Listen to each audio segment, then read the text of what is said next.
America's Web Radio on the AmericasBroadcastNetwork.com. Thank you for listening. This is Professor Robert D'Agostino with Do Facts Matter? And I'm going to talk about several different things today, but I'm going to start out with a study I read in a magazine called Quanta Magazine, Quanta. Now, for those listeners, Quanta Magazine is really a newsletter that comes out rather frequently. It's free, and it's based on science. And I've signed up for physics and biology, both areas I'm very interested in. Also can sign up for mathematics, which I get some of those occasionally too. And they come fairly frequently, and it's supported by a foundation, and you don't pay for it. And it's great stuff. So I recently got from them in the biology section, and this is nothing to do with politics exactly, is their reading about COVID-19. And exactly, part of it was about fatality rates. And I always you to read it. You can go look up Quanta and you can find it on the internet. But they project a fatality rate of COVID-19 of about 1%. So 1% of the people who actually get the disease will die. That's the projection. And Quanta is very good about making projections based upon science. They really look at everything, not claiming about science, because one of the stupidest things ever done was shelter in place. Don't go out your front door. That's crazy. And I'll get to that in a minute. So they go down and they say, well, what's the risk of dying for various things? Like skiing, 1 in 1 million. That's your chance. Not much. Skydiving, believe it or not, it's only 9 in 1 million. Giving birth, 175 in 1 million. And it goes on and on. And so COVID would be 10,000 in 1 million. 1% of 1 million is 10,000 deaths. Ascending Mount Everest, 39,000 out of 1 million. So the moral of the story is stay away from Mount Everest. 4 times as likely to die if you go up Mount Everest than from COVID-19. But still, 39,000 out of a million is not too bad, about 4%. Now, it's a very good article, and they go on and talk about backyard party. And before I go into that, let me say the 3 C's, okay? COVID-19 spreads mostly in confined spaces, with crowds, and it has to do with contact time. So the 3 C's, confined spaces, which means you're better off outside. Crowds, you're better off outside without crowds. And even if people are infected, there's a question of contact time. How much time have you interacted with that person? And then you go to this backyard party. And let's say without masks, we're a backyard party, no masks, and what's your chance of being infected by somebody that you closely interact with? About 1 in 10. If you moderately interact, about 1 in 30. And if you keep some distance, it's 1 in 50. So all of these things can be ameliorated, again, by social distancing and apparently by at least some types of masks. Now, look, there's stuff on the internet that masks don't work, and some masks don't work. They don't suggest masks with vents or valves.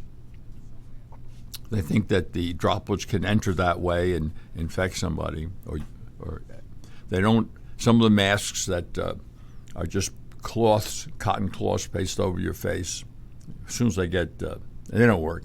and particularly if they get moist. But what's the infection rate? Again, this is without masks. If your close interaction is about 13%, if you're within, say, 3 feet. More than 3 feet, it goes down to 3%, and the masks reduce that. So if you really want to get some science and not all this, I mean, look, the World Health Organization has been wrong in the beginning, and it's obviously a front for the Chinese Communist government.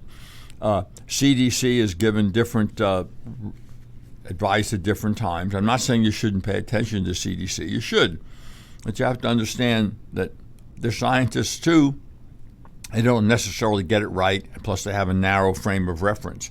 But anyway, let me just give another pitch to those who have any interest in science.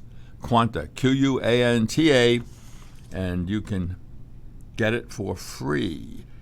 And let me give you the newsletter I just got. I'm not going to talk about it. I'm going to give you the title. Big Bounce Simulations Challenge the Big Bang. You have the Big Bang Theory. Now they got another bunch of theories about the Big Bounce. It means expanding universe, contracting universe. Expanding, contraction, goes back in time, infinity back in time, and it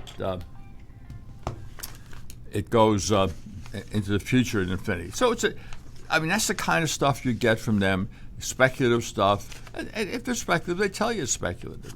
So I am, again, pushing Quanta for those interested in science and those interested in getting right up to date on a lot of interesting stuff. Okay, now let me get to where I really want to talk about today for most of the time. And let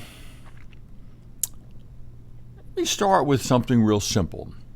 I teach a class, a seminar in small business formation.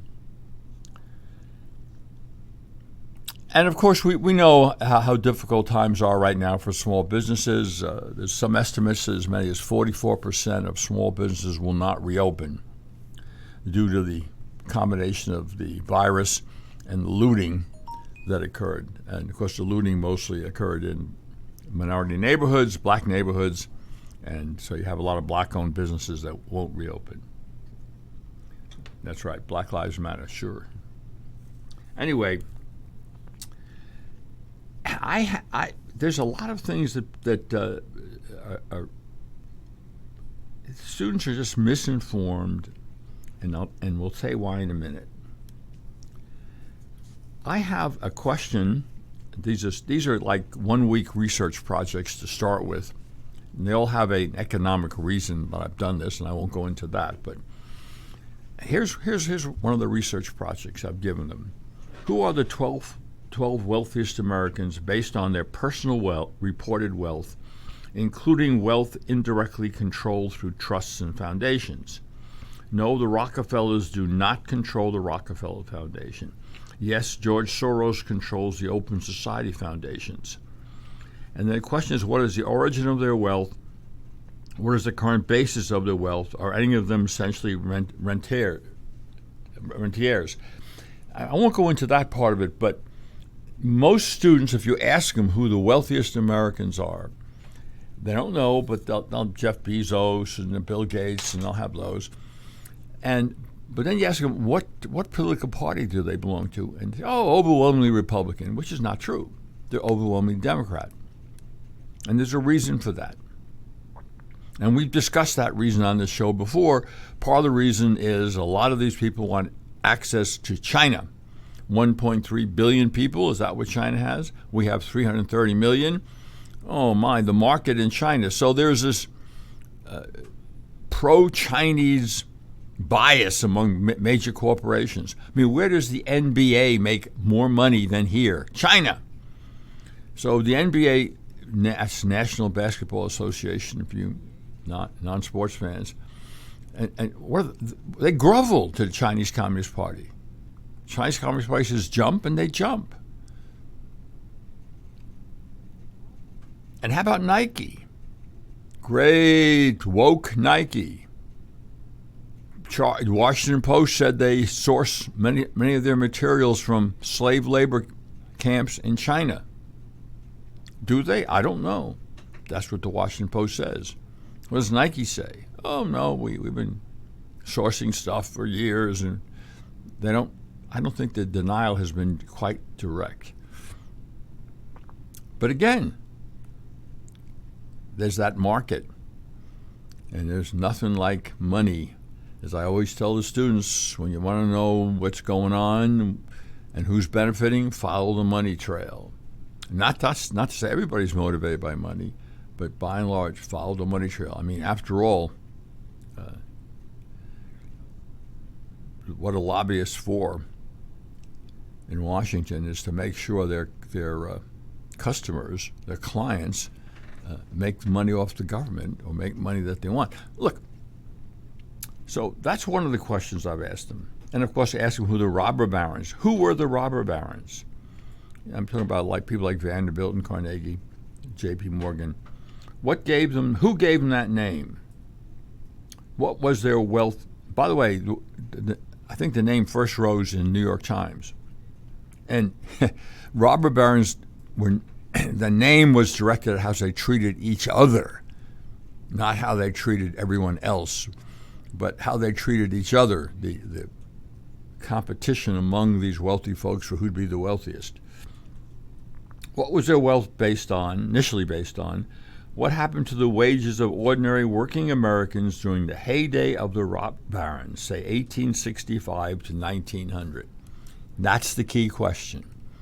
And if you ask the typical left-wing professor at a university who doesn't know anything, which is typical of a lot of the professors in the humanities, they'll talk about, the disparity of income. Yeah, it increased and increased. These people had all this wealth, and they on the backs of the poor folks. Well, no, not exactly. And what the students will find out, the student group that researches that, is that the real wages of the working men, ordinary Americans, in the heyday of the robber barons went up 75%. More than when the unions got into it right after 1900. Someday I'll go into that also, but the benefit that, except for those unions protected by the government or given minority power by the government or essentially related to the government one way or another, unions' major benefit to people was not the increase in wages. The market took care of that. It was improving working conditions, and they needed a lot of improvement.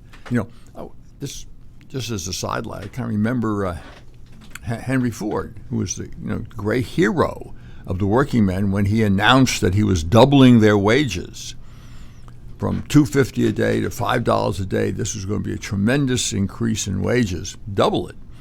And he got, of course, a huge number of applicants, and he was the working man's hero. How did he turn into the working man's villain? Well, as time went on, he kept speeding up the production lines, speeding them up, that workers were actually dropping from exhaustion.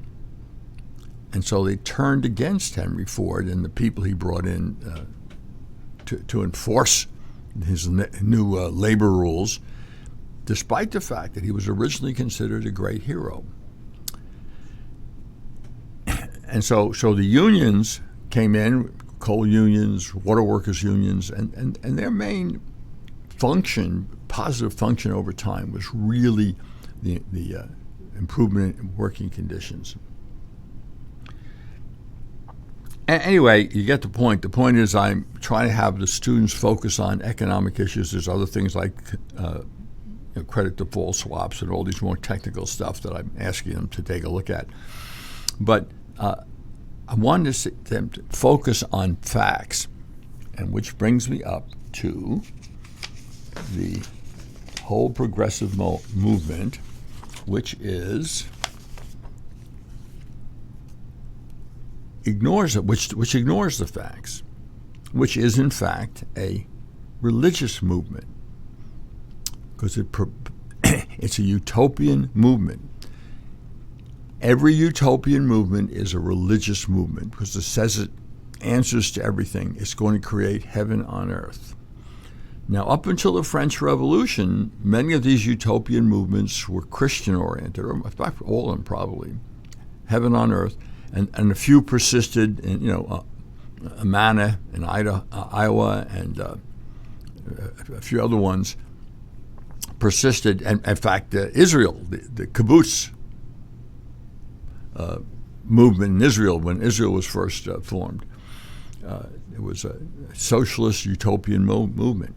And they tend to be religious, especially something like the progressives. And you can tell it's religious because they have a sacrament, abortion.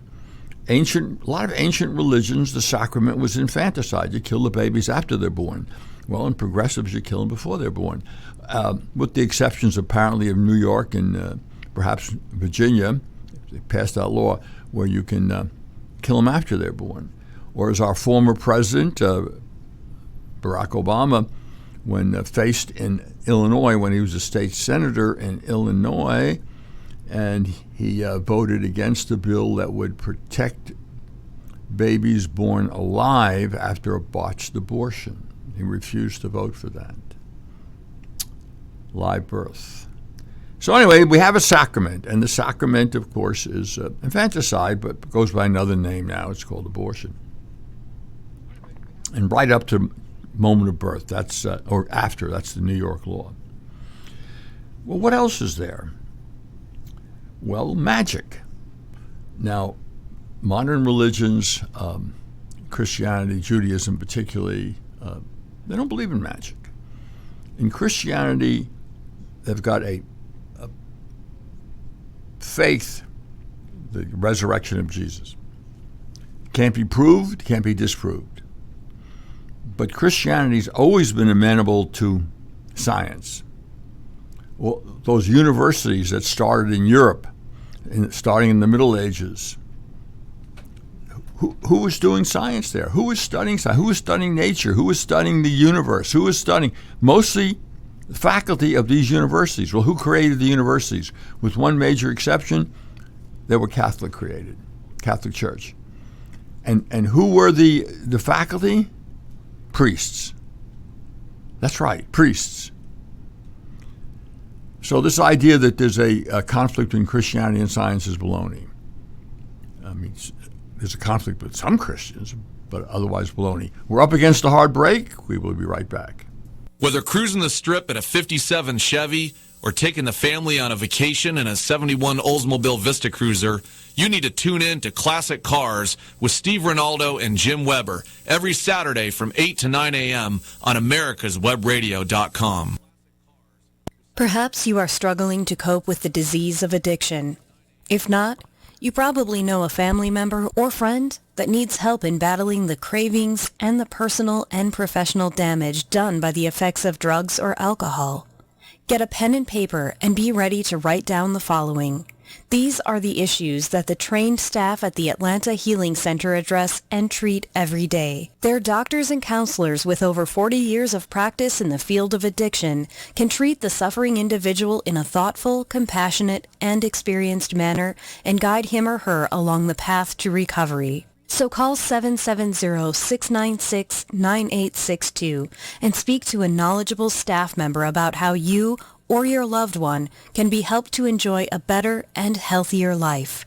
More information is also available on the website at www.atlantahealingcenter.com. This is Daryl Pullis inviting you to listen to America's Homegrown Veggie Show right here every Saturday morning at 10 Eastern Time. Great guests, great tips, and valuable information about growing your own vegetables, fruits, and herbs. You're listening to America's Web Radio on the AmericasBroadcastNetwork.com. Thank you for listening. This is Professor Robert D'Agostino back with Do Facts Matter? And I'm talking about a movement, the progressive movement in this country, where facts certainly don't matter, and it's essentially a cult a quasi-religious or even a religious movement. It's got answers to everything. We're going to create a utopia. And part of the creation of utopia, of course, is destroying everything in sight that they can destroy. That reminds them of the benighted population wedded to their guns and Bible. Anyway, let's go on. Let's. So we have a sacrament. We have a utopian scheme. Sometimes it's hard to figure out exactly what the new society will look like, the remade, rebuilt society. I mean, after all, we had the new society, Soviet Union, created new man. Pol Pot in Cambodia created new man. We have Mao Zedong in China, created new man, and a number of other utopian schemes. Adolf Hitler, yeah, he was a progressive. He was welcomed to power by progressives all over Europe when he came to power in the first place. He was going to straighten out Germany. But his plan was to create utopia by having Germans in charge of everything and everybody else second-class citizens down to slave labor. All right, so we have so what about magic? A lot of ancient religions believed in a lot of magic, shamans and what have you. They're magic. Well, if it isn't magic, I don't know what else it could be called when people can say, well, I was born a male, but I think I'm a female now. They converted. I mean, the ACLU is suing Idaho for saying people are the sex they're born with. And so even I'll concede that if you really want to change your sex, you need to go all the way. Males need to chop off their genitals, and females in order to develop artificial new genitals. And then, okay, at least they've gone that step. They still can't change the fact that their chromosomes are either XX for females or XY for males. They can't change the fact that there's a slight difference in the structure of brains between male and females. And they can't change the facts about hormones except by artificially injecting the hormone of the sex they say they want to be. And they inject those hormones because otherwise the body produces other hormones, the hormones that that are appropriate for the biological sex they're born with. So magic, sure. Well, what about faith? Well, that also goes into faith. Magic, faith, an article of faith among progressives nowadays is that police brutality directed at minorities, particularly blacks, African Americans, that's a myth. No study indicates that there's a systemic police brutality against blacks. And there's plenty of studies. Look it up. Now, what happens in the black community is that if you take a look at the facts, let's say, the statistics on various crimes.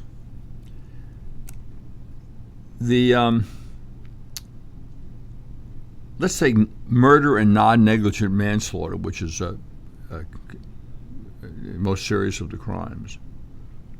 Who commits those? Well, 44.7%. I think these are 2018 statistics. Whites.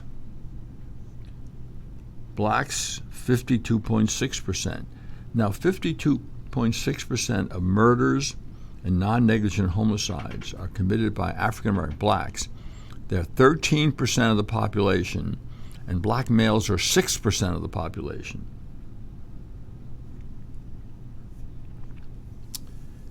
And if you go look at all lists of all crimes, particularly serious crimes like rape and what have you, you'll find out that blacks commit anywhere from 2 to 4 times the percentage of the population in terms of those crimes. And that includes things like rape. Now, overall, of course, whites commit more crimes. And, of course, one of the things when you do crime statistics, generally speaking, they talk about street crimes, violent crimes, crimes against the person. And if you added white-collar crimes, then the percentages shift somewhat. In terms of overall crime rate, percentage of crimes, about 70% committed by whites and 27% by blacks. Still much more than their percentage of the population. But now we're adding all sorts of other crimes that are not violent crimes and some white-collar crimes and what have you. So I think that people, when they talk about crime, they really don't talk about the accountant who's committed a bit of fraud or the bookkeeper who's committed some fraud and stolen some money from her boss. They're mostly concerned with other things such as rape, murder, assault, armed robbery, which is an interesting thing on robbery. Let's see. In New York right now, the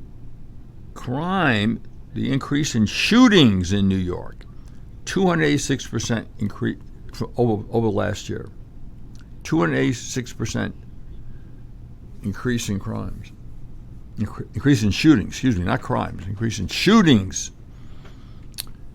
How about armed robbery on the East Side, Manhattan East Side, the hotbed of liberal virtue, the hotbed of people making an average family income of over $300,000 on the Upper East Side of Manhattan.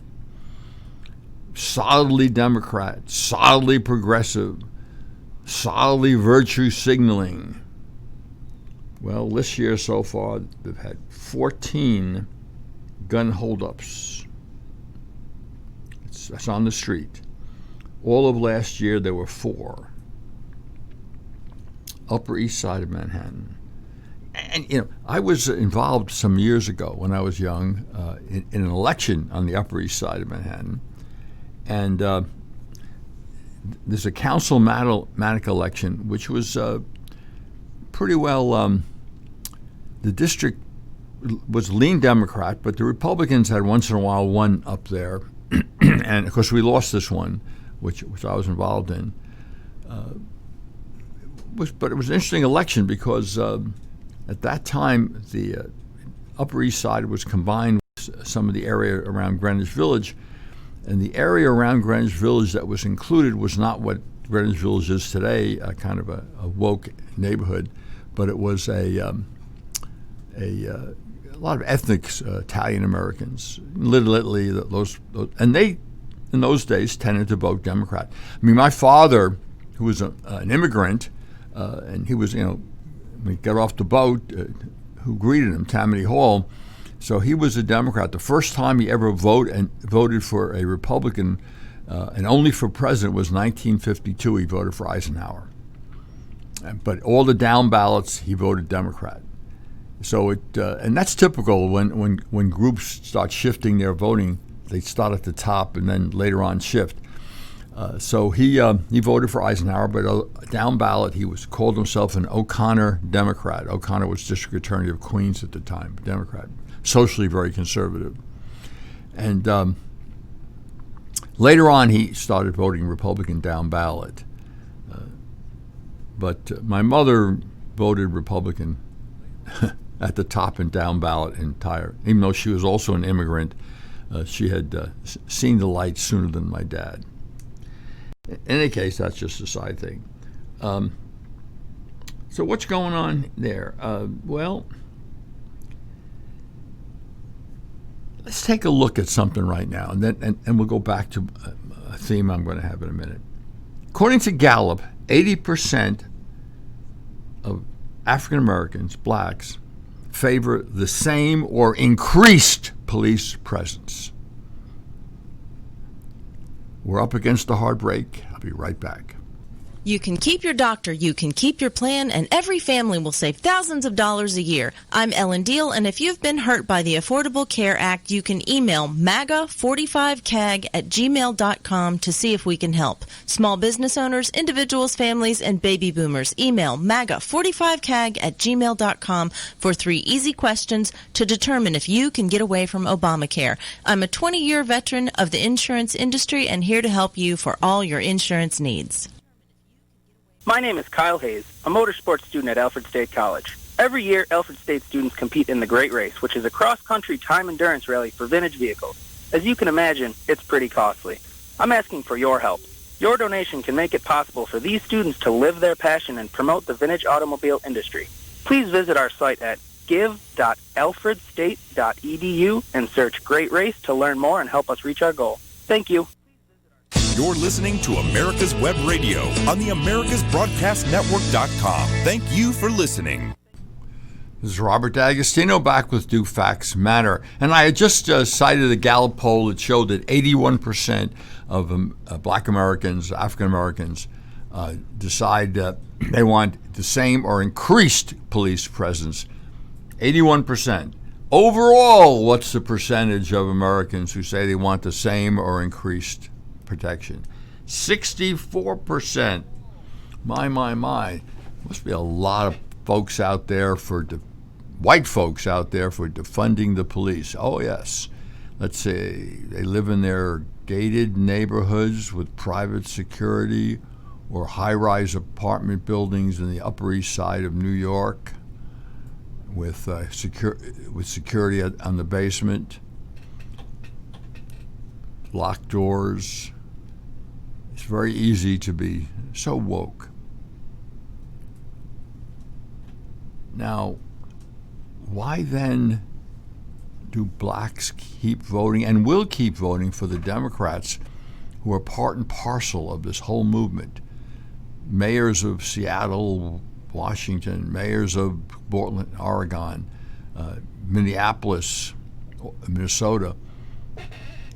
And the reason I cannot convince the Republicans of this, I've talked about this to my Republican friends and campaign people.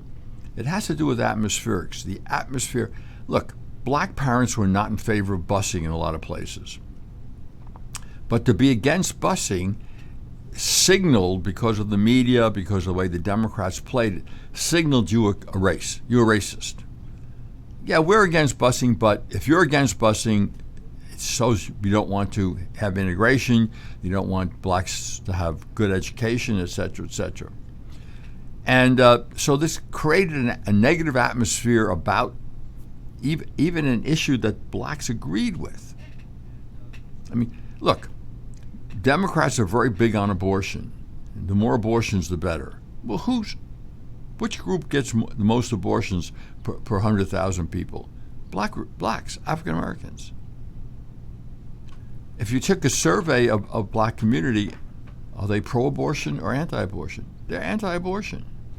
The black community still has a lot of Christians, a lot of believing Christians, and they're anti-abortion. Well, why don't they vote for the anti-abortion candidate? It has to do with atmospherics. If you surround somebody with negativity, that's why I tell my friends, oh, well, they're lying about Trump. This whole Russia hoax and the Ukrainian hoax and all these are a bunch of lies. I said, it makes no difference. They know it's a lie. Democrats know it's a lie. But they're blowing Saul Alinsky. The way to win elections is not on the issues, particularly. The way to win is by destroying your opponent's reputation, destroying their image. Ad hominem attacks are very effective. And you can tell as many lies as you want. You can go from lie to lie to lie to lie. And eventually what happens after the 6th or 7th lie, people start to think there must be something wrong with this person. Never mind that you can demonstrate that everything said was a lie, or an exaggeration. It makes no difference if the atmosphere surrounding that person is negative. So the Democrats are excellent on creating negative atmospheres around politicians or around people they oppose. And on the other hand, take a look at the Georgia Senate race. Got two Republicans, Kelly Loeffler and Doug Collins. Doug Collins was running, if the polls were right, Doug Collins was running nicely ahead of Kelly Loeffler as the lead Republican in that race. That's a race that has Reverend Warnock, and it has Lieberman's son, Joe Lieberman's son, and as they're the four big candidates, two Democrats, two Republicans. It's a jungle primary, so they're all facing each other in the same primary, and that, believe it or not, will be November 3rd, and then there'll be a runoff because Georgia requires runoffs, and so there'll be December runoff. So the two top candidates will be in the runoff. So the polls had Doug Collins ahead of Kelly Loeffler. She was in second place. That's right. Republicans were in first and second place. Warnock and Lieberman were third and fourth. And I'm not saying it'll stay that way. Absolutely, this is talking about a poll. Well, Kelly Loeffler has now gone ahead of Doug Collins in the poll. Why? Because she's standing up to Black Lives Matter. She owns the women's national basketball team, or majority owner, here in Atlanta, and of course, most of her players, of course, are black, African-American women, and they're upset, but Kelly Loeffler will not retreat. She considers Black Lives Matter, the organization, not the thought, the organization, as Marxist, which it is, as if not advocating violence, excusing violence, which it does. And so since she's gotten publicity for that, she's actually gone ahead of Doug Collins for first position. So the last poll I saw was Kelly Loeffler in first, Doug Collins in second, and Lieberman and Warnock. I kind of was intrigued by the possibility of a Doug Collins and Warnock, Democrat Warnock, Reverend Warnock, runoff. Two Baptist preachers, because Doug Collins is also a Baptist preacher. So Georgia would then have two Baptist preachers, a white one who's a military chaplain also, and a black one, Ebenezer Baptist Church. So that would have been kind of interesting, that religion ain't dead in America yet, no matter what the progressives are trying to do. In any case, I find that kind of interesting. So why then, what's going on? And I think that it's certainly not definitive in one sense, and it's definitive in another sense, but the Revolutionary Communist Party has come out for Biden. Now, they said he was the lesser of two evils and had all sorts of weasel language in their kind of endorsement, but they're urging all their communist members to vote for Biden because they got to get rid of Trump. Trump is seen as the defender of the old ways, the defender of ordinary folks. And if you're Jewish or you're Christian, you understand very well that man is not perfectible. That Christians would put it original sin or the fallen nature of man. And certainly every utopian scheme has failed. Not because the creators didn't have some interesting ideas, but because they all were based on coercion of their fellow man and women, I guess I have to say now, and it doesn't work. Pol Pot in Cambodia, Mao Zedong in China, and it doesn't work. Look, it's amazing how, as a matter of faith, progressives just ignore history. In Soviet Union, Lenin, he was in danger of being overthrown. Why? He had collectivized the farms and thereby creating a famine in the Soviet Union. So how did he avoid the famine and being overthrown? Well, it was a famine. It started. But how did he reverse course? The new economic policy, NEP. What was the new economic policy? It was a return to the free market on the farms. It let those farmers own their own land, raise their own crops, sell those crops. And it alleviated the famine. The coercive nature of the collective farms didn't work. And what do economists call a socialist economy? They call it a command economy. What was command? Who you're commanding? Ordinary folks or folks starting businesses. So what happened after that, of course, is when Stalin took over, and Stalin was a true believer, he re-collectivized the farms. And how did he do that? He had 40,000 fellow Russians shot, the kulaks. And who were the kulaks? They were the farmers who were producing the farm products, who were producing the food for others to eat, thereby precipitating the beginning of another famine. And what saved Stalin? Germany attacking Mother Russia. And suddenly Joseph Stalin was all for Mother Russia and start going to the Greek Orthodox churches to appeal to the people to defend the country. So this coercive, so we go back to the progressives. And why has the Revolutionary Communist Party endorsed Biden? Because they see an opportunity. The party has been moving further and further left. You saw another long-term Democrat. AOC beat a powerful long-term Democrat in that congressional district. Recently, another long-term Democrat, has lost a Democrat primary, and he's been in for years and years now, 10 terms, 12 terms. And AOC has been threatening to run progressive radical left candidates, she's got plenty of money to do it, against Democrats in the House who won't toe the line. She's got Nancy Pelosi running scared. I mean, who's really calling the shots for the Democrats in the House? Is AOC, and AOC is not the most intelligent,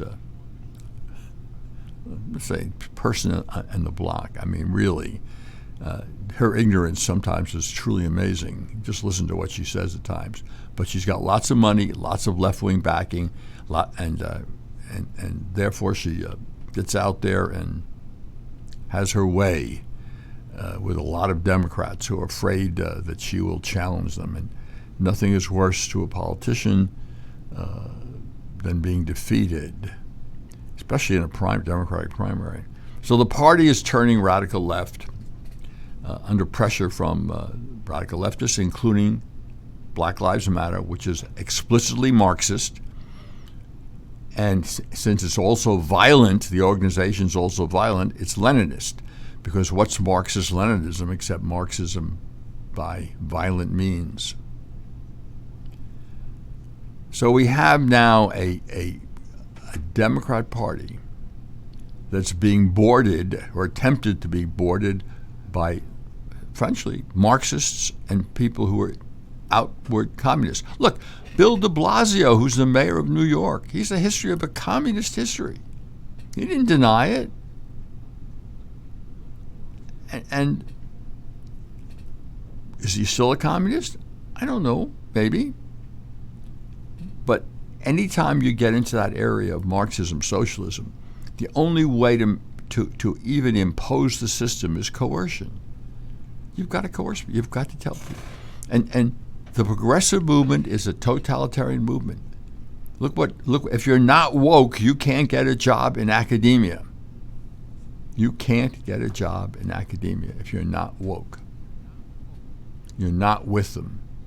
If you say something as simple as, I think marriage should be between a man and a woman, you're fired. Yes, people have been fired just for saying that. Okay, we're up against another hard break. I'll be right back. Hello, I'm Dr. Mike Karuchak. Have you ever wondered what doctors talk about amongst themselves?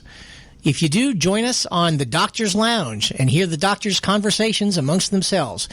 Join me and my co-host, Dr. Hal Schertz, every Thursday morning, 8 to 9 a.m. In 2009, the membership organization Docs for Patient Care was founded. People all around the country wanted to participate in the efforts of this group, and they wanted to join, but they were unable to do so unless they were physicians. It's for this reason that the Docs for Patient Care Foundation was created. Now, everyone can join the fight and become a member of an organization created by doctors for patients, dedicated to fighting for your healthcare freedom and preserving the doctor-patient relationship. While you're at your computer, please go to www.docs4patientcarefoundation.org. That's www.docs4patientcarefoundation.org and make a tax-deductible donation and join the fight along with us. Thank you. My name is Kyle Hayes, a motorsports student at Alfred State College. Every year, Alfred State students compete in the Great Race, which is a cross-country time endurance rally for vintage vehicles. As you can imagine, it's pretty costly. I'm asking for your help. Your donation can make it possible for these students to live their passion and promote the vintage automobile industry. Please visit our site at give.alfredstate.edu and search Great Race to learn more and help us reach our goal. Thank you. You're listening to America's Web Radio on the AmericasBroadcastNetwork.com. Thank you for listening. This is Robert D'Agostino back with Do Facts Matter. And we're talking about the coercive nature of the progressive movement, which really, insofar as they move towards socialism, which is where they're moving, it's a totalitarian system. Tell you what you can think, what you can do, who you can associate with, what business you can start. And let's go back to Joseph Stalin. What does he do? He has 40,000 kulaks shot because they had private property and they were in business and they would sell their goods and be able to feed the country by their surplus. And if you go back to Lenin's hostility towards the petty bourgeois, which he felt were the enemies, and who were the petty bourgeois? Small businessmen, small merchants, people who started their own operations. They were the petty bourgeois. And he couldn't, how could we collectivize everything, collectivize the whole country, socialize the whole country with all those people starting businesses on their own or operating on their own or making profits? What could be more evil than people making profits? And I point out to the listeners that people making profits like Rockefeller, selling what? Kerosene. And what did that do to the cost in urban areas particularly of heating up your home in the winter? Made it 1/14 what it was before that, when they had to scrounge, when they had to hope for pieces of coal. They ran out of wood in the cities, which they did. Whale oil, kerosene was 1/14 the price of whale oil. Not only that, by using kerosene, which came from oil, of course, carbon footprint may have been increased, but a lot of whales survived. So a lot of it, look, it's myth. This idea that we can have sustainable energy by 2030, or the world Earth will perish, is crazy. It's nuts. What?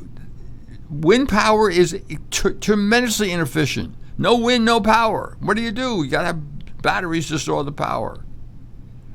Plus, all those windmills chop up birds by the thousands. Solar panels in the desert. What about those?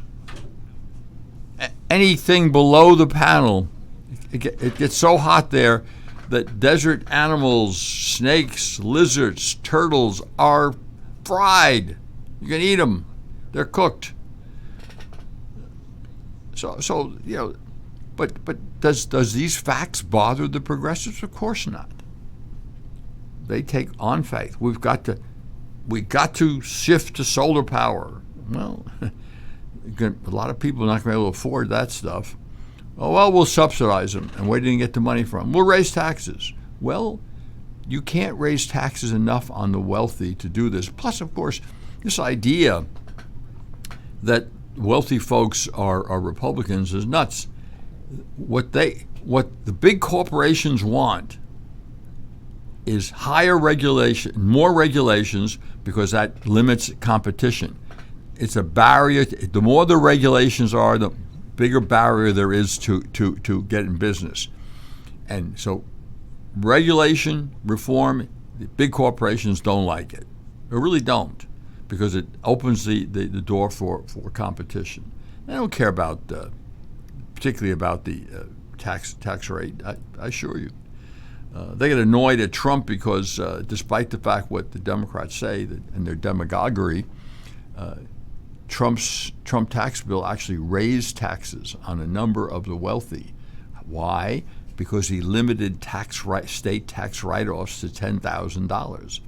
So these people with carried interests on Wall Street and making huge salaries were writing off $25,000, $30,000, $40,000, $200,000 against their federal taxes. They couldn't do that anymore. So their write-offs were limited. So of course, the New York, the Upper East Side and to Upper West Side are opposed to Trump. He raised taxes on a lot of them. Of course, Connecticut, where an awful lot of the wealthy live, nowadays in parts of New Jersey. So of course. So this idea that big business is Republican is nuts. It's Democrat. Now, when my students report back to me about what wealth is based on the ultra wealthy, we're going to present it to my audience, because I think you'll find some interesting facts about that, and you find why the ultra wealthy are primarily Democrats. And I mean, at one point when I did this about a year and a half ago maybe, I did the top 10, and 9 out of the top 10 of the ultra wealthy Americans on my list were Democrats. Only one, Sheldon Adelson, was a Republican, and of course he owns a casino in Macau as well as Las Vegas. But the danger coming now from the Democrats is, I don't think the American people have focused anywhere near on this. Of course, thanks to the mainstream media, but who are essentially pro-Chinese, and they'd love to see a Chinese form of government here. Pro-Chinese government. There's something on the internet, conspiracy theories about the Chinese invading the United States, getting ready to invade the United States. They already have invaded the United States. They've already seduced. They got TikTok.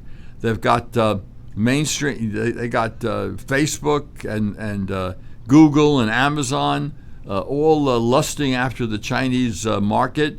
So of course, and they've got. I don't know how much money. I wonder how much money CNN makes in China. I don't know what that story is. I'm going to look it up. But yeah, in a sense, they've already invaded the country. They have.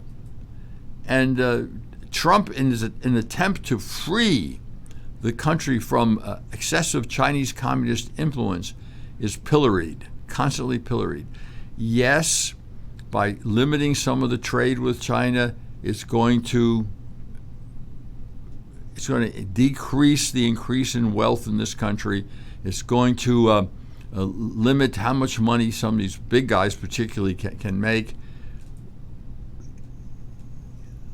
Trump is not a libertarian, an economic libertarian. Trump has a real sense of community and community values, and why stability, you trade off some wealth increase for stability, and he knows how to do that. But anyway, let's go back to the Democrats. We have Black Lives Matter, the organization, not the thought. I mean, whether the thought is a true grievance or not a true grievance is another question. Obviously, I start talking about this later. What is the problem in the black communities?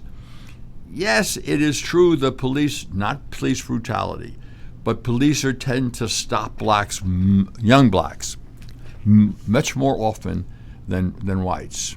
The old thing, driving while black, is a crime. Well, no, it's not a crime, of course, but you're more likely to be caught by police. Why? what's the analog? What is going on? The fact that so many violent crimes, so many crimes are committed by young black males, it means the police take a look, whether you're a black policeman or a white policeman, you take a look at who's in the neighborhood, who's walking through the neighborhood, who's driving around maybe, and you say, well, you kind of worry about it. Are they ready to commit a crime?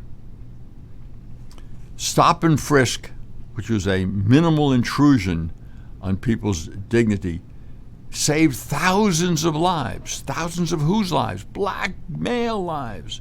The murder rate in Washington, New York, went from a couple of thousand, 2,000 to 3,000 a year, 3,000 a year, down to a few hundred a year.